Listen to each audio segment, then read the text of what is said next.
عشان انت وحشتني، انا النهارده اعرفك على طريقه بعد فضل الله هتزود عندك المشاهدات اضعاف اضعاف. والطريقه دي من حلاوتها وجمالها ان انت تقدر تجيبها من قناتك نفسها. يعني انا مش هقول لك دور بره القناه. كل اللي على حضرتك ان انت هتخش لي في احصائيات قناتك. طيب مش عارفين يا محمد؟ هتقوم جاي من هنا اهو، تخش على القناه وتقوم داخل لي على استوديو يوتيوب كده، انت كانك دخلت في استوديو منشئ المحتوى. تمام، عشان بس التبات ما تبقاش كتير. بعد كده هتقوم دايس لي على خانه الاحصائيات. طيب خلاص كده كل واحد يروح بيته؟ لا، صبر عليا. هتخش لي في خانة الجمهور.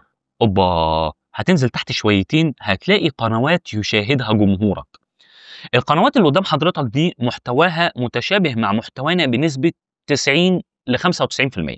يعني المتشابه معايا بنسبة 100% هو اخويا المتوحد فكرة، حبيبي استاذ يوسف. لو بتتفرج على الفيديو ده انت قلبي. تمام، اتعلم يوتيوب برضو اخونا الكبير. علامة استفهام اخونا راجل اليوتيوب حبيبي برضو في المجال.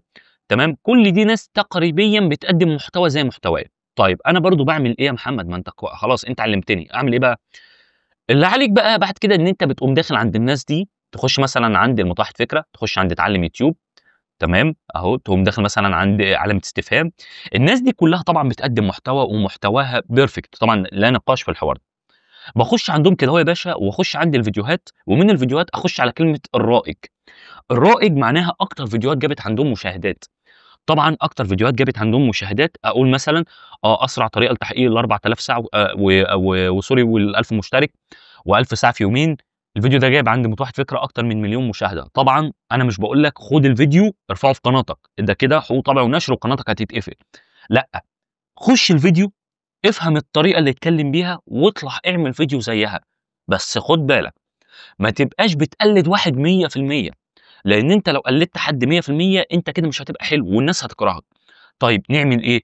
كل اللي على حضرتك إنك بتعمله إن أنت حضرتك بتاخد الفكرة من الأستاذ وتطبّقها بطريقتك. يعني أنا دخلت عند اتعلم يوتيوب، ودخلت في الفيديوهات، ودخلت عند الرائج. الفيديوهات الرائجة عند الراجل ده برضه نفس القصة. أسرع طريقة لزيادة مشاهداتك من 0 ل400 56,000. بسم الله ما شاء الله الفيديو جايب عنده 324,000 مشاهدة. أخش في الفيديو، أفهم الفيديو وأطلع أطبّقه بطريقتي. طيب أخش عند علامة استفهام أخويا حبيب قلبي. لو دخلت في الفيديوهات ودخلت في الرائج، هتلاقي عنده ما شاء الله فيديو جايب 1,600,000، اللي هو ترجم أي فيديو واقتبس أفكار جديدة بدون أي برامج. طبعًا أنا آخد الفيديو ده وأطلع أقلده، بس مش أقلده 100% لأ، أطلع آخد الفكرة وأطبّقها بطريقتي. ولعلمك دي مش حاجة مخالفة إن أنت تاخد فكرة فيديو وتطلع تطبّقها بطريقتك. إنما المخالف إنك تاخد الفيديو بتاع الراجل ترفعه عندك، ده مخالف بنسبة مليون في المِيّة.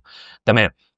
كذلك الأمر على بقية القنوات. الفكرة دي يا جماعة جبارة، والفكرة دي هتزود عندك المشاهدات. ليه؟ لأن بما إن الفيديو ده يوتيوب اقترحه على ناس كتير، يبقى ناس كتير حبت الفيديو ده، لأن هو مش هيجيب مليون مشاهدة بالحب. تمام؟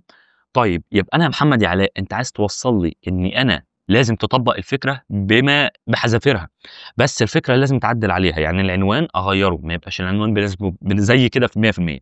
الوصف طبعًا ما تاخدش وصف، أنت كده بتخش لChatGPT وهو بيكتب لك كل حاجة. فبس يا شباب، دي كانت الفكرة بتاعة النهارده لزيادة مشاهدات قناتك. محمد علاء دايمًا بيدّيك أفكار وأنت مش بتعمل subscribe ولا like. شكرًا يا معلم. السلام عليكم، باي باي، صلّوا على النبي.